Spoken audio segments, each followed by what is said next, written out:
lakini kidogo roho inapoa ukisikia wenzio wanakupa pole.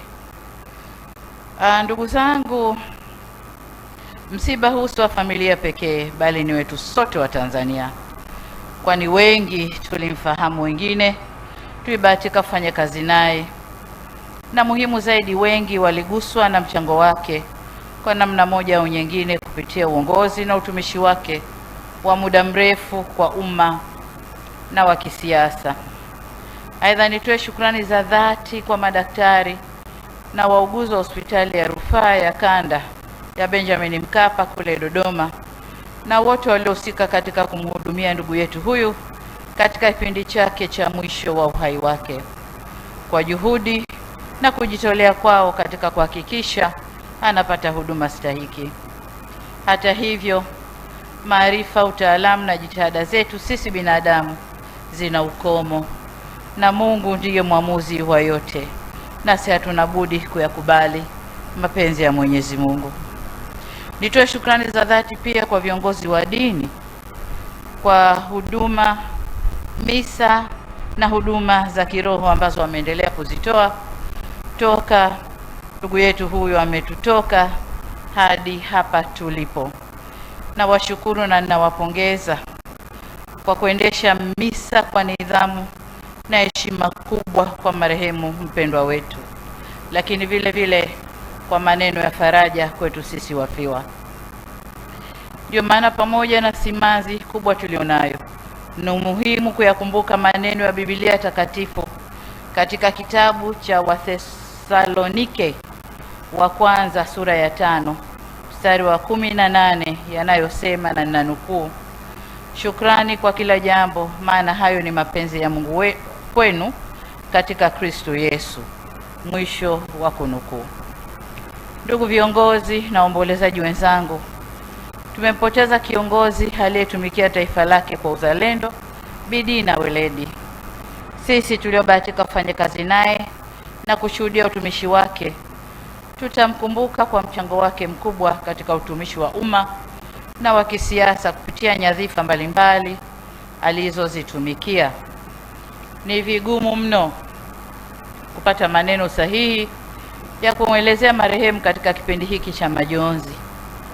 Marehemu Lukuvi alikuwa miongoni mwa viongozi waliotumikia taifa kwa muda mrefu katika nafasi mbalimbali kwenye Chama cha Mapinduzi, serikali na katika bunge kama wasifu wake ulivyoelezwa. Katika nafasi zote hizo alizowahi kuhudumu serikalini, aliacha alama ya utendaji bora na uwajibikaji, na kwa uzoefu wake hakuwa mchoyo wa maarifa. Tulisikia toka juzi ushuhuda ukitoka watu mbalimbali kukiri, kusoma na kujifunza kutokana na uongozi wa Mheshimiwa Lukuvi. Sisi tuliobaki tunayo mazuri ya kujifunza kutoka kwake pia.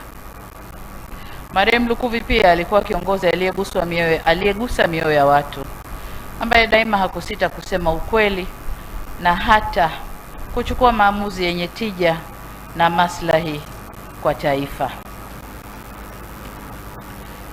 Ndugu zangu, katika kipindi hiki ambacho dunia imejaa mvurugano na machafuko, tulihitaji viongozi wenye uzoefu wa muda mrefu na viongozi ambao wamefanya kazi katika maeneo mbalimbali kwa upande wa serikali na upande wa siasa. Tulihitaji tuendelee na mawazo na ushauri wa viongozi wa aina hiyo. Tulimhitaji ndugu Lukuvi sasa kuliko jana, lakini kama nilivyosema, Mungu alimpenda zaidi. Katika kipindi hiki, dunia yetu kama mnavyoelewa imejaa misuguano na machafuko ambayo kwa vyovyote vile yatapandisha hali ya maisha kuwa ngumu, si kwa Tanzania tu, lakini hata kwa dunia. Tumeanza kushuhudia upandaji wa bei za mafuta, na vivyo hivyo tutashuhudia upandaji wa bei za bidhaa, lakini pia kama vita hii inayoendelea itaendelea, basi tunategemea pia kuwa na mdororo wa uchumi duniani, mambo ambayo yanataka umakini katika kufanya maamuzi katika uongozi wa nchi yetu. Tumwombe Mwenyezi Mungu haya yamalizike ili tuende vizuri, lakini kwa uzoefu alionao Mheshimiwa Lukuvi tulimhitaji zaidi sasa kuliko wakati wowote. Tulimhitaji ndugu yetu huyu kwa sababu tunamkumbuka kwa moyo wake wa upendo na mahusiano mazuri aliyoyajenga katika jamii, pamoja na utayari wake wa kushirikiana na kushauriana na makundi mbalimbali. Utumishi wake utukumbushe kuwa uongozi ni dhamana, ni wajibu wa utumishi wa umma kwa uaminifu na moyo wa kujitolea. Huu ndio urithi aliotuachia mpendwa wetu marehemu Lukuvi, na kama alivyosema baba paroko kwamba katika utendaji wa serikali nafasi hii lazima izibwe na si mbadala. Mbadala ni pale unaposema huyu aondoke, badili yake akae huyu, lakini kilichotokea hapa ni paukwa pakawa, mmoja ameuka mwingine atakaa katika nafasi hiyo. Kwa tutajitahidi kuweka mtu ambaye ataweza kufuata, si kwa ukamilifu, lakini atajitahidi kufuata nyayo zake, na nataka niwahakikishie kwamba hatutamsahau Mayele wetu, tutaendelea kumkumbuka. Kwa mke, watoto na familia ya marehemu, ninafahamu mna maumivu makubwa ya kuondokewa na mpendwa wenu aliyekuwa mhimili mkubwa katika familia. Niseme tu kwamba tuko pamoja nanyi katika kipindi cha majonzi, na tutaendelea kumwombea Mwenyezi Mungu ili awape faraja, rehema na nguvu ya kuyashinda majonzi haya. Ndugu viongozi na waombolezaji wenzangu, napoelekea kuhitimisha salamu zangu hizi fupi, na waomba muungane nami kumshukuru Mwenyezi Mungu kwa maisha ya ndugu yetu hapa duniani na alama njema aliyoiacha.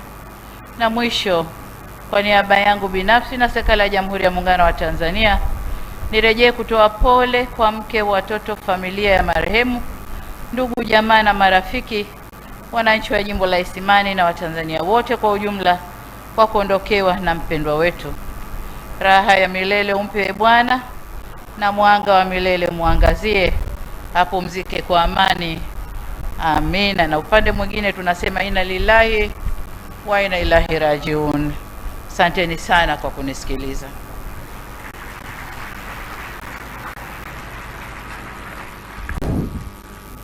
Naam, asante Mheshimiwa Rais wa Jamhuri ya Muungano wa Tanzania, Mheshimiwa Dr. Samia Suluhu Hassan, kwa salamu hizo juu ya msiba mkubwa uliotufika wa Tanzania. Naomba tukae.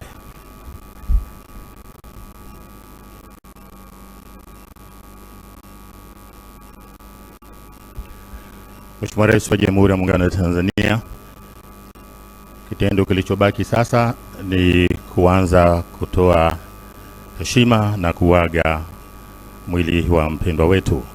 Kwa heshima na taadhima kwa mara nyingine, Mheshimiwa Rais wa Jamhuri ya Muungano wa Tanzania, na kuomba utuongoze katika zoezi hili kwa ajili ya kwenda kutoa heshima za mwisho kwa mpendwa wetu. Karibu Mheshimiwa Rais.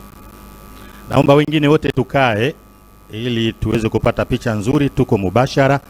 Wengine wote tukae.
tunaomba tukae. Kwa heshima na taadhima tunakuomba Mheshimiwa Rais wa Zanzibar na Mwenyekiti wa Baraza la Mapinduzi